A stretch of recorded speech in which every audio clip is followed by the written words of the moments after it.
So this one's been doing the rounds over the last few days, and I thought I might as well have a chat about it because it's kind of a microcosm of the whole system and what's going on at the moment.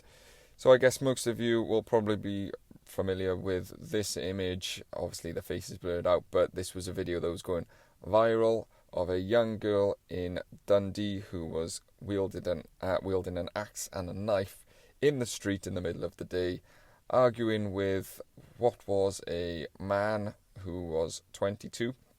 And this went viral because it was quite like striking to see a young girl who looked between the age of 10 and 15. It was hard to determine at the time.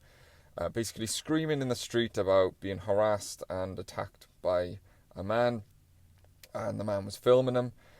And I felt quite sad because I thought, this girl, why is she carrying an axe and a knife, for God's sake? Like, what the hell is going on here? That went viral, and it kind of depended on what side of the aisle you fell on. A lot of people on the right were saying basically good on her for defending herself. I didn't personally see it that way, as I mentioned. I found it quite sad and troubling that she felt like she had to carry a knife. Why does a 12-year-old girl feel like she needs to literally wield a hatchet in the street? And then the left were saying about how shocking this is, that she was screaming and shouting and wielding weapons and kind of threatening the man who was following her, who turned out to be a Bulgarian migrant who'd been in the country for 4 years. And they kind of went more to why is she threatening the migrant, because he had claimed that she had basically abused him, and obviously the left jumped on that. And it was a weird one. It was kind of like split directly down the middle as to what your opinion was of this video when you saw it. And then very quickly the establishment and the police came out, arrested the girl, of course they did, and came out and said, this nothing happened. She was wielding weapons. She was the aggressor. She was the one who basically started this and called him a slur.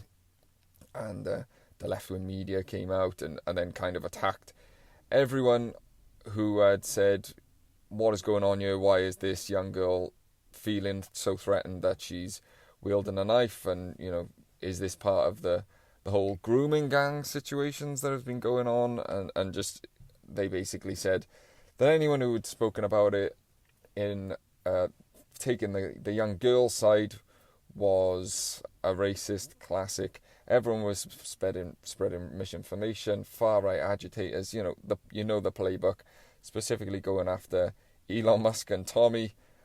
Interestingly, I mean, if you think about it, this was almost a year ago now, and then the Southampton riots and the Belfast riots we've had just a couple of weeks ago. Who is to blame? Elon Musk and Tommy.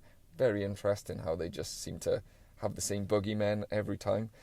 And the establishment came out, defended the man who was following them, filming them, who was 10 years their elder, and could, let's be fair, yes, they would have had a weapon. She had a weapon, but could pretty easily overpower a 12-year-old girl. And basically said it was all the girl's fault. They even kind of went further in defending the man, saying, he was a family man. He'd been in the country for some years now.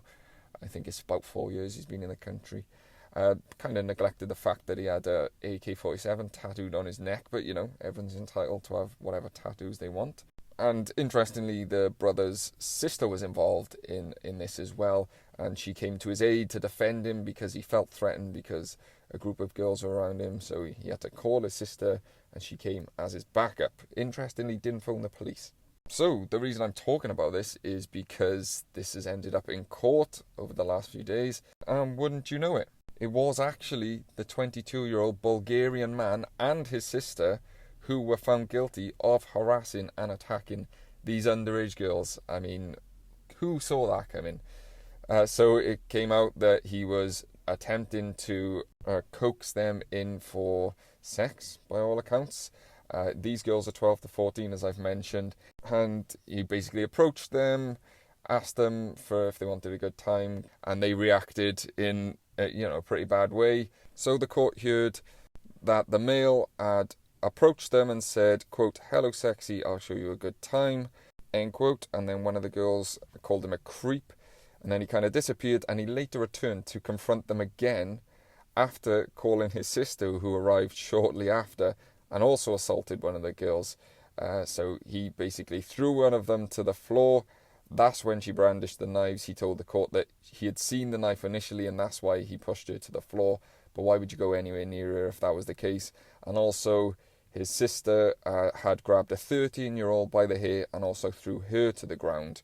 And then he proceeded to pull out his phone when she brandished the weapons, because then he wanted the evidence that they were the aggressor to kind of cover his story a little bit.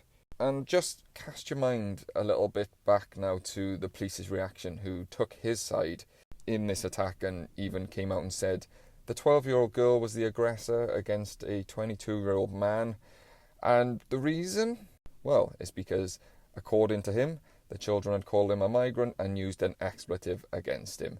So the police arrested the girls and took his side. And this just continues to play into the narrative of the two-tier policing that we are seeing throughout the UK.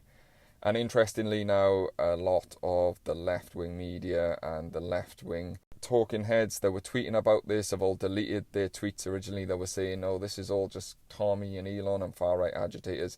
Conspicuously now, a lot of their tweets have disappeared. I'm not surprised, because now the actual truth has came out and it's proven that they were wrong. And I just want to finish this story with some pretty disturbing, worrying information coming out of the government as it pertains to the Online Safety Act. We're literally turning into Airstrip 1 in 1984.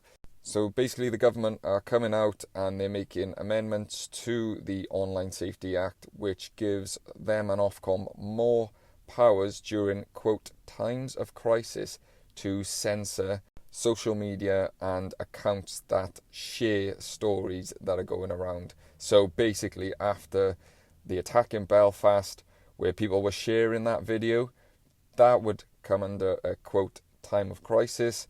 They could force the social media companies to take that down. They will hide it from your newsfeed. Anyone like me, maybe talking about it, could potentially get a knock at the door, or they could take the videos down, and will likely be able to prosecute people who don't follow the rules and are sharing and spreading these stories around. So if you think about it, right, this story came out and there's a young girl brandishing a weapon in the streets. It goes super viral. The police come out and say, nothing to see here, just a girl being prejudiced to migrants who have come to the country. Then it comes out that the actual reason is she was basically being harassed and attacked by a 22-year-old man.